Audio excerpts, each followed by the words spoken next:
మనం భగవంతుడి అనుగ్రహం కోసం ఎన్నో దీపాలు వెలిగిస్తూ ఉంటాం. అయితే పరమేశ్వరుడి దగ్గర వెలిగించే నారికేళ దీపం అద్భుతమైన ప్రయోజనాలను కలిగింపజేస్తుంది.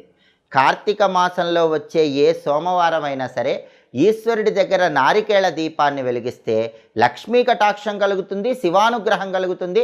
అన్ని సమస్యలు కూడా తొలగింపజేసుకొని శివానుగ్రహానికి పాత్రలు కావచ్చు.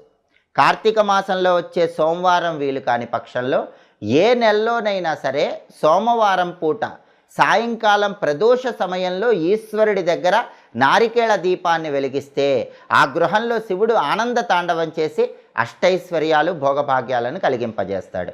ఈ నారికేళ దీపాన్ని ఎలా వెలిగించాలంటే కార్తీక మాసంలో వచ్చే సోమవారం కానీ లేదా ఏ నెలలో వచ్చే సోమవారం అయినా సరే ప్రదోష కాలంలో సాయంకాలం పూట పరమేశ్వరుడి చిత్రపటానికి గంధం బొట్లు కుంకుమ బొట్లు అలంకరించాలి. లేదా శివలింగం